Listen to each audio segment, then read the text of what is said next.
Hey everybody, I am excited because today I got a package from Fight in a Box. Fight in a Box is a great little gaming company based out of Minnesota. Seppi is the owner of the company, a great guy, and he sent me this mini to paint. Let's take a look here.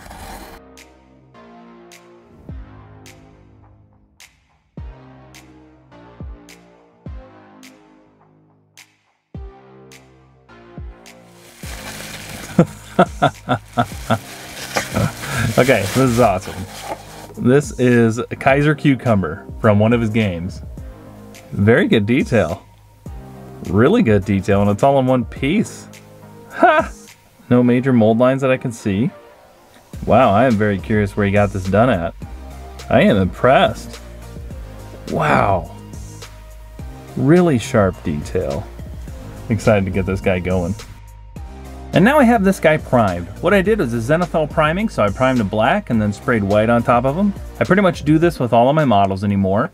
I really enjoy the depth it gives you, and not only when you start placing colors down on it, but also I like painting over white way more than I do black. Helps the model's detail stand out a lot better too, so when I'm painting it, it's a much more enjoyable experience. I ended up pinning this guy. I put a little pin in his backpack here, and I have it going to this piece of wood here that has a little clamp. I can loosen this up and clamp on whatever I want. It's a nice little thing my friend gave me. I thought it was very nice of him, and I have used it a lot. As you can see, there's quite a bit of paint on there. In fact, I'm surprised there's not more paint on it, honestly. So now we can start painting this fun little guy. So I'm going to paint this guy green, and I don't want to go super bright. I typically do paint very bright colors, but I think if I paint him too bright green, he's going to look like a pickle, and since I want him to look like a cucumber, I need to have kind of a darker green. So I'm going to start out with Gnarls green and Iosin green. I put it on my wet palette. I'll show you that here. And we're going to start from there. So I'm taking some of the Iosin green and I'm going to mix a little bit of it into the Gnarls green. I'll have to go over this a few times. And I try to go in one direction when I can.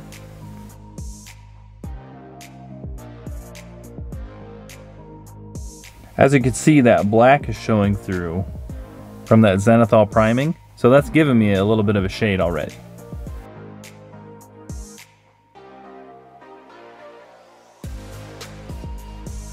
Some people slop their base coats on. I tend not to. I try to still make it pretty clean. I don't feel like I waste a ton of time by any means.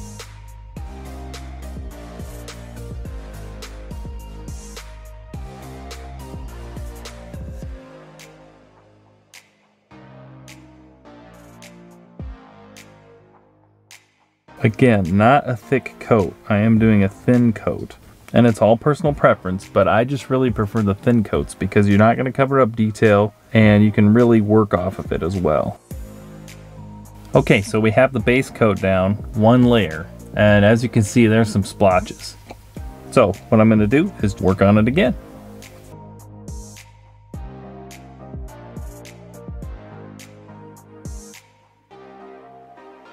I want to make sure that it looks nice and smooth.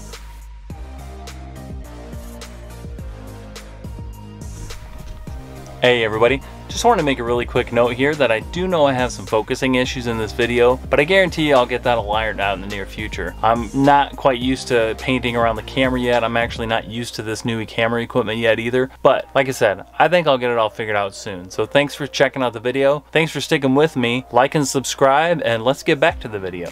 Thanks.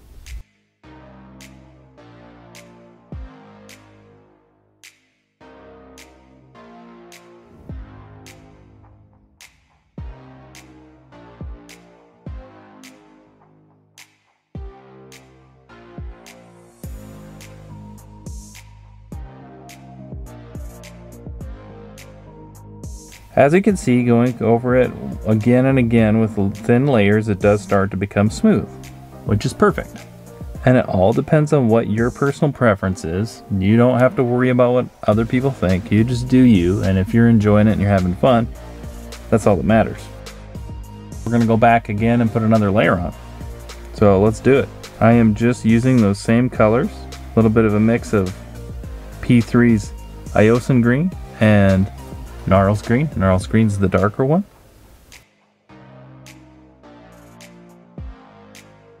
Okay, I'm going to start working in some shadows, and I'm just taking straight Gnarls green and just going to feather some shadows in there.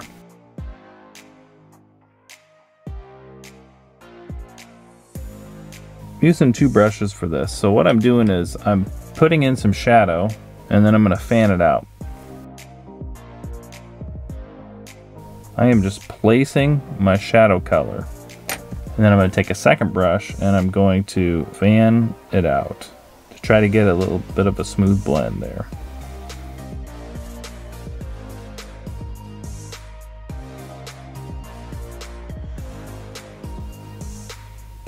Just putting it through that transition from where the dark meets the light. Trying to just smooth it out a little bit. This is just me being picky.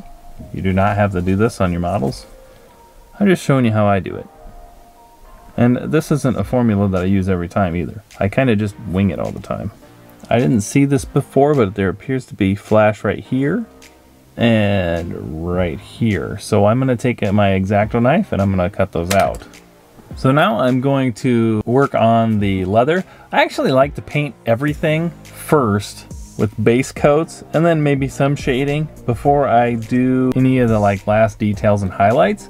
I just kind of like to get a feel for how the thing looks. I'm going to take some Menoth White Highlight, which is kind of like an ivory color, Model Air White. I am going to add some highlights to this leather at the moment. So I'm doing edge highlighting, and I don't necessarily care if it's too sloppy or not, as long as it's not crazy, like that.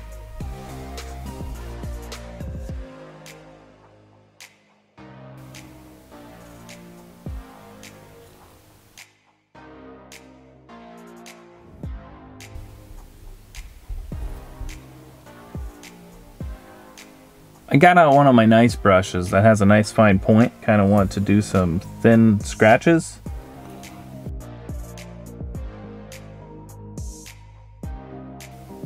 Painting on camera is something I am definitely going to have to get used to.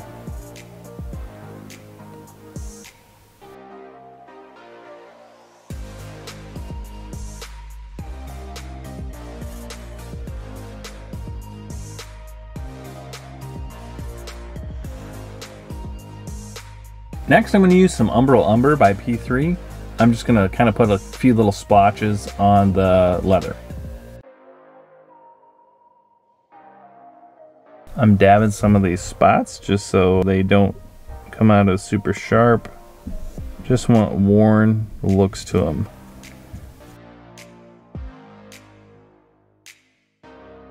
I'm just dabbing them to kind of loosen up the harshness of it.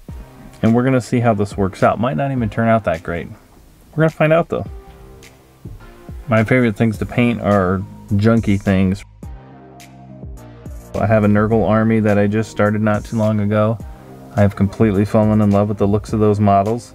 And I used to play War Machine. I love painting rusty robots. Super love it.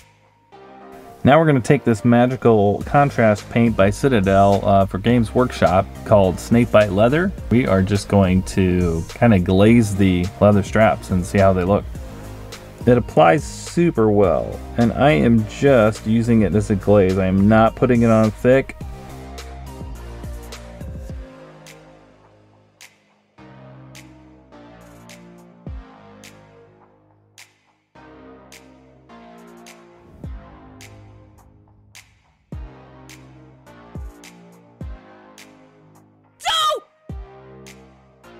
Made a little bit of a mistake, and I'm just going to use a different brush to fan that contrast paint out that was underneath the strap. I'm going straight from the bottle, but I'm putting it on my thumb beforehand to just kind of get a little bit of it off. Seems like a waste, but I want the control of it. I really am just using this as a glaze. And it's so rich in pigment that it's covering extremely well. And whatever their magic formula is, it's fantastic because it adds a lot of brown, obviously, but there's a lot of yellow tones in it too. So I freaking love it. I freaking love this so much. For gaming pieces, it's unbelievable because you can just put a little tiny coat down and you're good to go.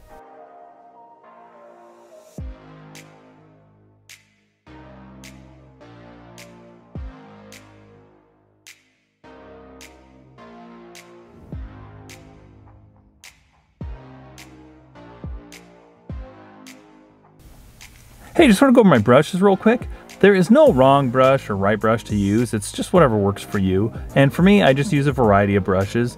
A lot of the base work that I do, I end up using these cheaper Walmart brushes. They get me through most of the model of base coating and stuff like that. Then if I need to do fine detail, two-brush blending, or edge highlighting, freehand work, I use the nicer Winsor & Newton Kolinsky Sable brushes. And then I got some random brushes here, like this one used to be nice, now it's kind of worn. I've used that for probably texturing, a little bit of dry brush, this makeup brush for dry brush as well. Again, there's no wrong brush or right brush to use, whatever works for you. You just do your own thing and have fun. Back to the video. Next, I'm going to take P3 Coal Black as well as Model Air Vallejo NATO Black. I'm going to mix those a little bit together. I'm going to get kind of a cool bluish dark color for helmet, and I think I'm going to do the backpack as well.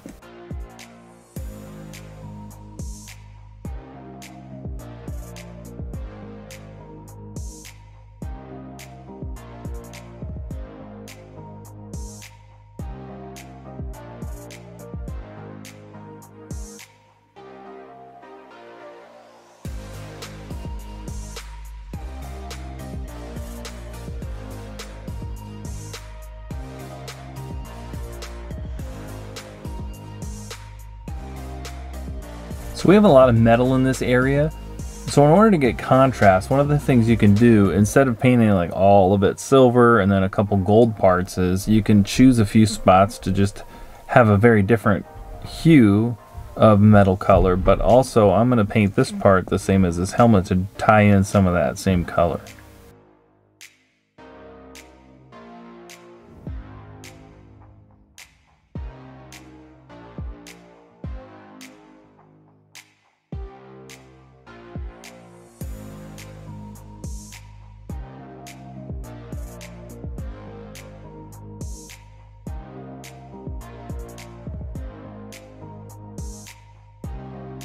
I added some off-white to my coal black and black mix because I thought the colors were getting a little too dark on me.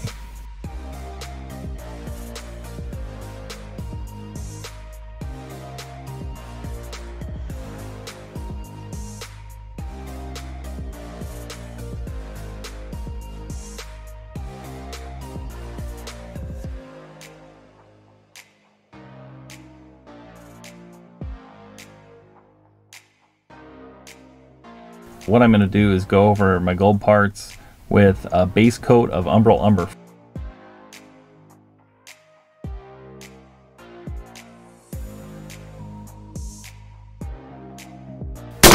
Battle damage.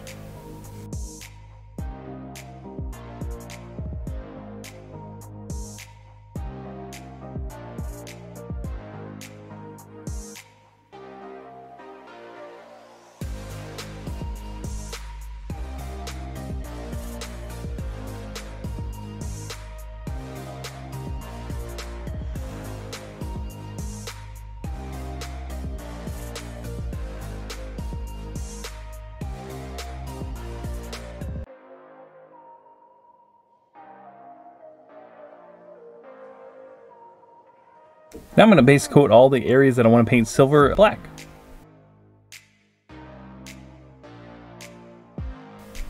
The reason I put those darker coats down instead of painting metal over white is because it makes the metal look a lot better.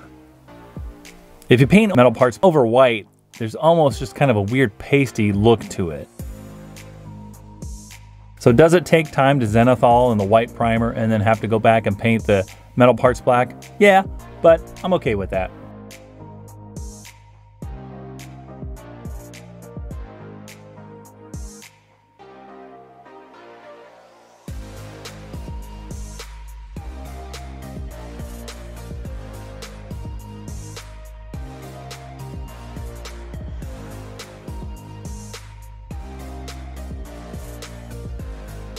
For the gold, I'm going to use Roulette Gold by P3, and for the silver, I'm going to put down Pig Iron by P3.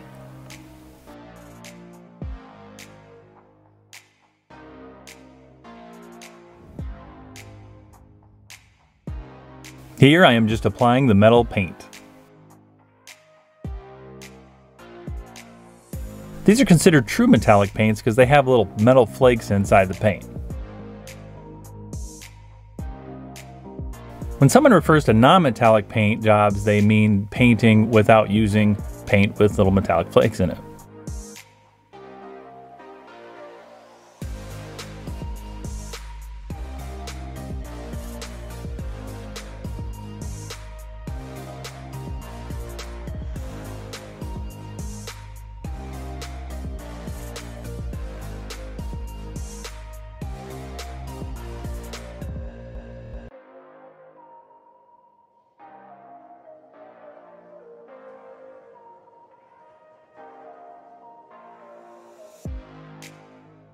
Real quick, I changed my mind again. I am gonna make these propellers the same color as his helmet as his jetpack. I like having colors that'll tie in through the whole thing, so I'm gonna do that real quick.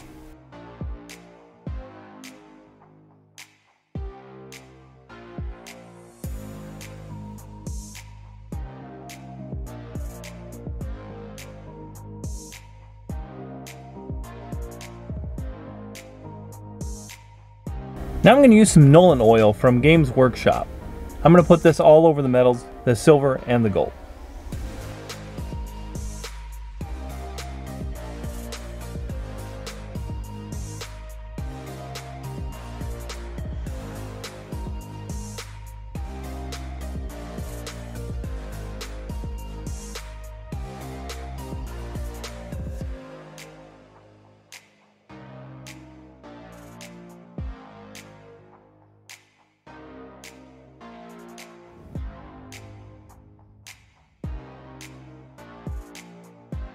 Now that I have the metals washed in the Nolan oil, I'm going to take some Quicksilver by P3 and I'm going to actually dry brush it all over the metal parts, even the gold. The reason for that is it's going to add just a tiny bit of a highlight, and on the gold we're going to go back and put a little bit of a lighter gold on top of that silver highlight, and it should shine through pretty good.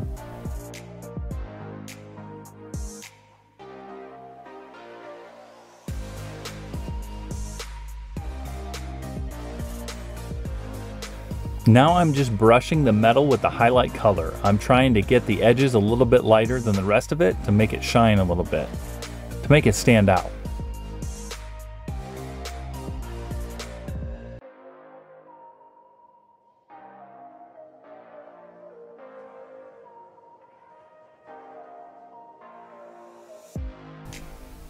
Now I'm going to take some P3 solid gold and apply some thin layers on top of the gold that already exists. So before we were using Roulette Gold, which is a little bit darker of a gold, and now I'm just going to use a little bit brighter of a gold.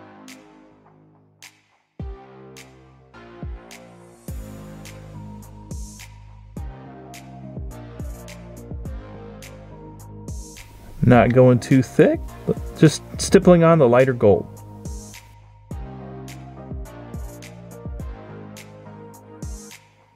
This Kaiser Cucumber model is for the Mouse Cheese Cat Cucumber game by Fight in a Box. The game sounds like a lot of fun.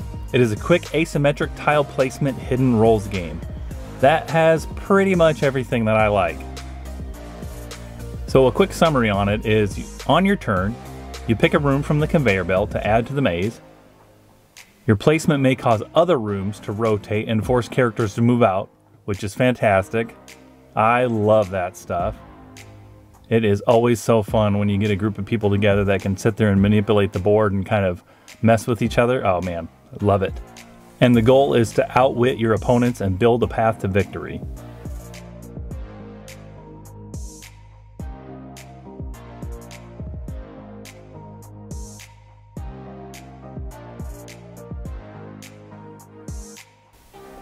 Next, we're going to take some Seraphim Sepia by Games Workshop, and I'm going to put that over the gold that I just laid down. And if it gets over the silver parts too, that's going to be okay, because it'll just add a little bit of richness to the metal.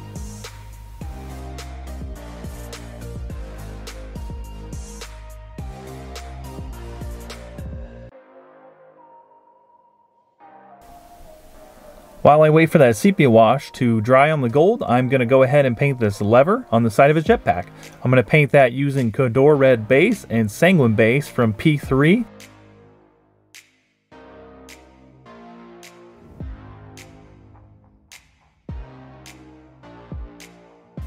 Okay, so there is a little C on his helmet. I think I'm gonna switch that so that C stands out a bit. I'm gonna take the background of it and make it white, and I'm gonna make that C red, which will be a tie-in to the little lever.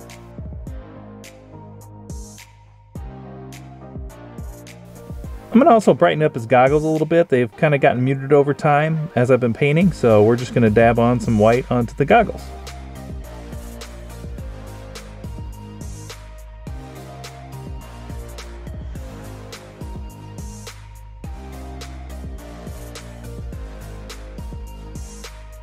All right, we're gonna take this time while we're waiting for things to dry to start working on his goggles. So I am gonna start with an off-white. I'm gonna tap some of that in, and while it's still wet, I'm gonna tap in some red. We're gonna see how they look.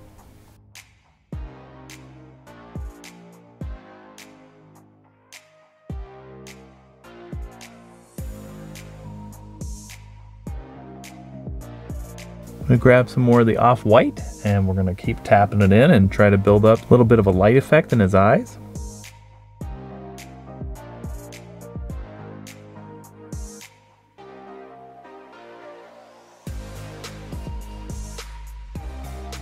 And while we're on the subject, let's hit that C.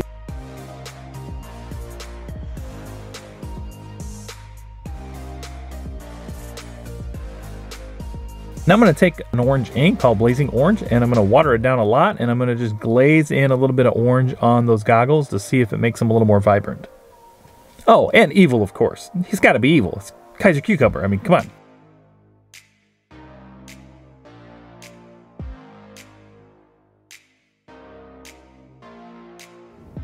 I just mixed some off-white with that orange ink, and I'm going to try to dab in some light areas in the goggles.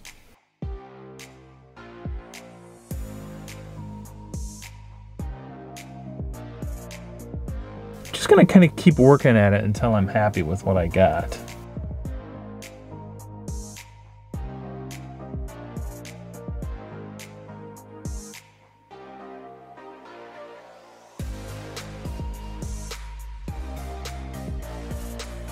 Decided I'm gonna paint that background of that C on his helmet in this yellowish color.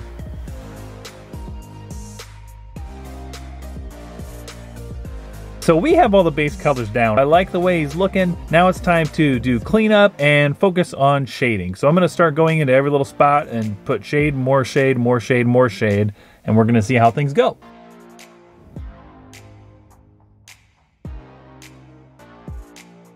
So I'm putting in the darker colors for my shade, and I'm just fanning it out into the lighter areas. I do this to attempt to get the transition to be smooth from dark to light.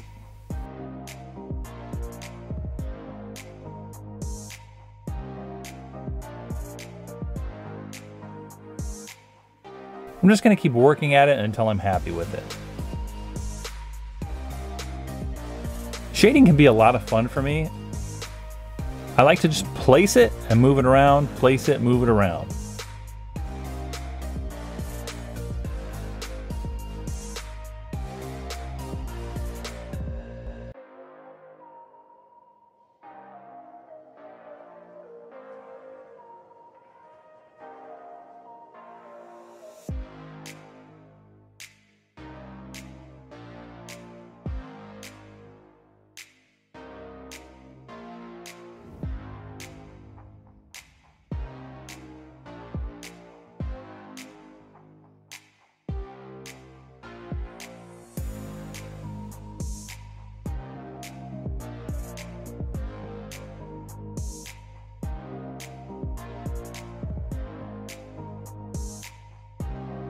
Again, Fight in a Box is a fantastic company and the people are great. I would highly suggest going to their site, checking it out. If you get to any conventions in the Midwest, I know that Fight in a Box loves running demos like the entire convention. So Seppi is running a lot of demos, I know. He has in the past. Great guy. Go up and say hi to him and check out his games.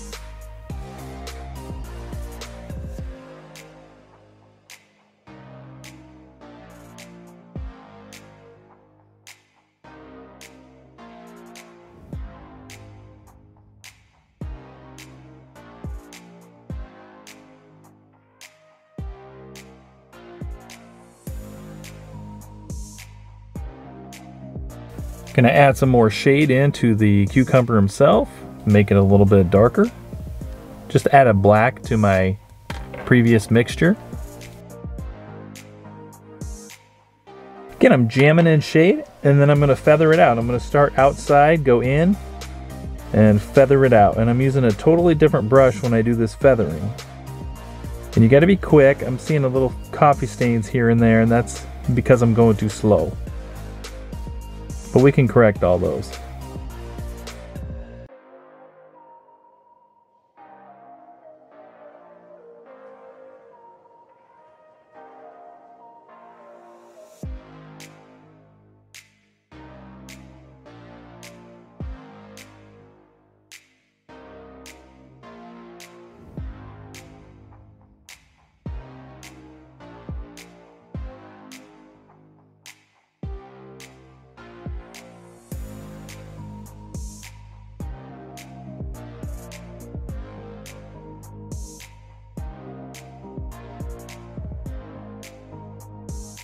I'm going to take that same shade color and I'm going to go over all of these little bumps. Treating these exactly like you would as a rivet. So you put the shade color on top, it's going to darken the top, but we're going to go back through and lighten that up. The goal is to darken around the bump itself. Now I'm going to work putting on some lighter color on that green. What I did is I just took some off-white and I added it to my green base color. And I am going to stipple some areas that I want light to show.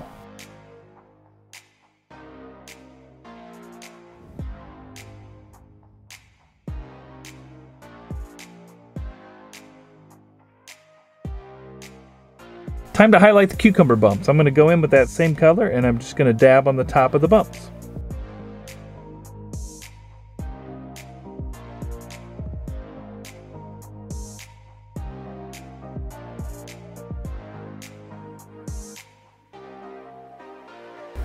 Now I'm going to take some yellow ink and I'm going to combine it with Iosin green, which is one of the colors I use in the base coat colors. And I'm going to glaze over the top of that kind of highlight area where we stippled on. And it's just going to bring a little bit more color and hopefully some vibrance to the cucumber himself.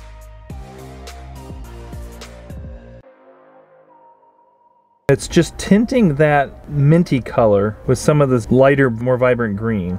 And it looks kind of sloppy at first, but it's going to dry and it'll look totally nice. The next thing I'm going to do is focus on dark lining. What dark lining is you're actually creating a darker line between different volumes. Let's take this jetpack for instance. I'm going to put a darker line in that spot all the way down, and it'll be very subtle, but it'll help the viewer's eyes distinguish the difference between the different parts of the model.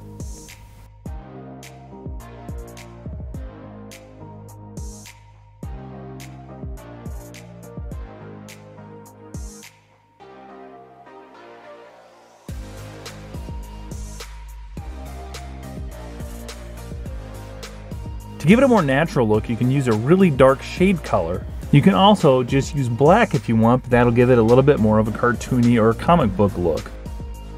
Not that there's anything wrong with having a comic book look, because comic books are cool. A lot like bow ties.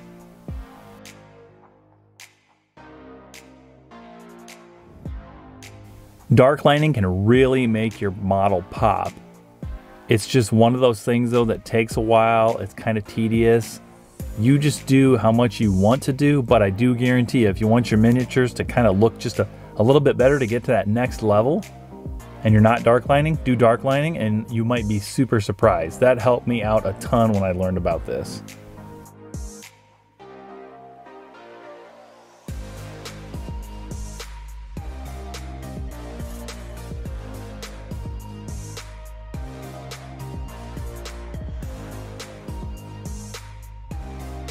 While I wait for that helmet highlight to dry, I'm going to start going around and doing edge highlighting on everything. Just using the edge of my brush, I am going to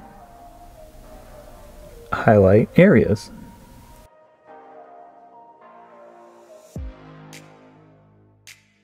Now I'm going to do some edge highlighting on the gold, which I took my silver color and added a touch of gold to it, and we're going to highlight with that.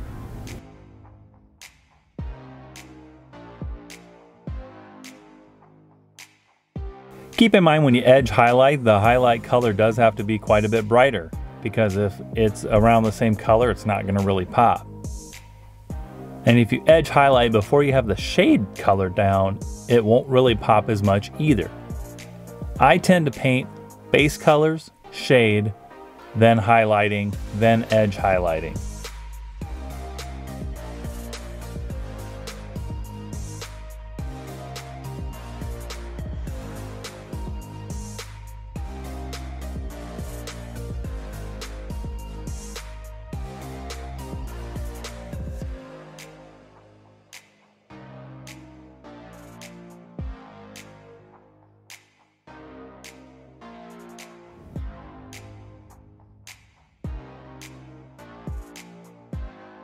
Now I'm going to start highlighting the leathery straps, and I'm going to use that snake bite leather, and I mixed in some Menoth white highlight.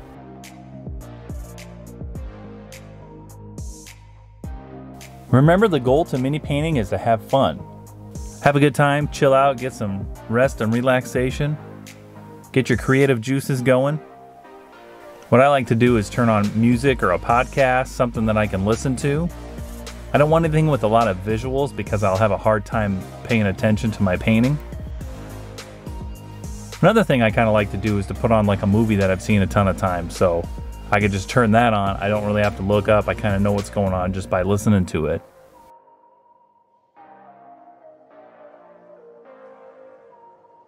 I'm going to use some retarder medium and mix it in with my helmet colors, and I'm going to try to do some wet blending to get this blend the way I want. Oh, the helmet. Seems like every time I work on a model, there's always one spot that just doesn't look right, and I have to keep going back and forth with it. And right now, this is the helmet for this model. But that's okay, because it's very common for that to happen, so don't get discouraged and just keep working at it.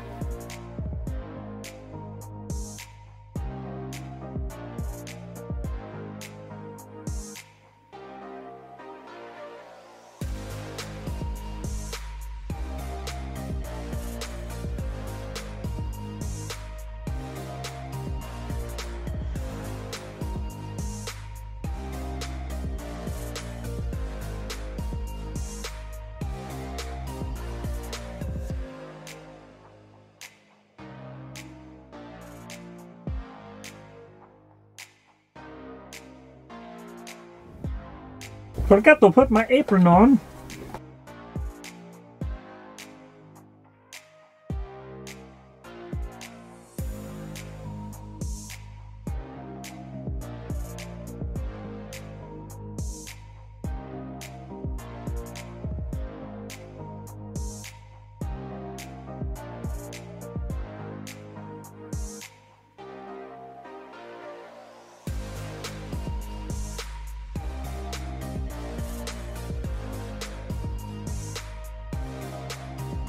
Now it's time to add some battle damage. I'm going to take some black ink and I'm going to make little scratches, and then we're going to highlight those later with white ink.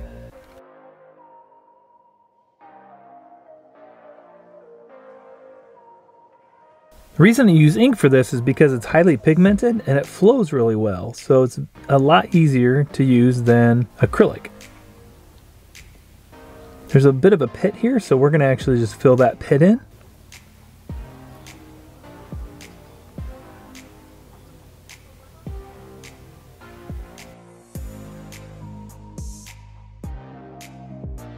And just for fun, I'm going to make some marks on his belt as well.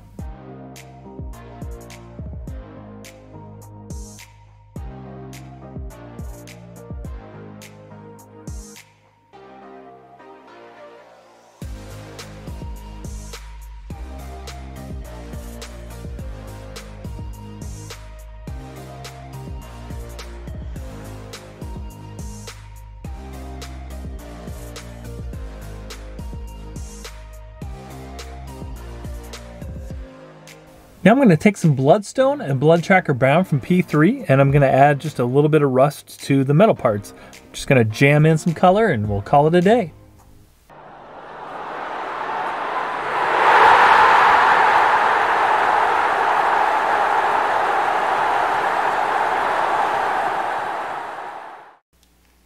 Time Time for the pug test.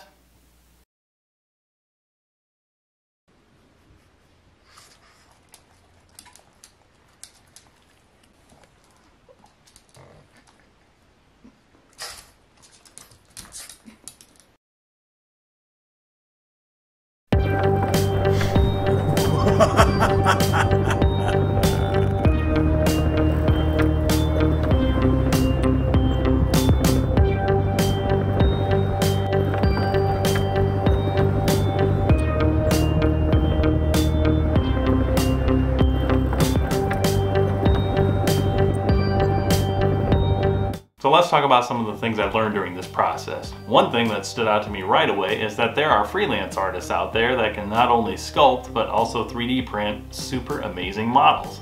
That is fantastic. Very exciting for the future of the miniature world.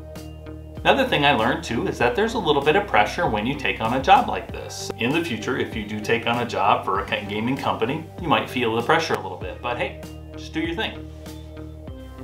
Also learned that pugs probably don't really care about miniatures. Probably just wants to eat it. I mean, it is a cucumber, right? So thank you very much for joining me in this video. I had a great time on this journey. I hope you did too. I cannot wait to make more videos in the future. So please like and subscribe. That'll help a lot. See you down the road. Thank you. I don't know.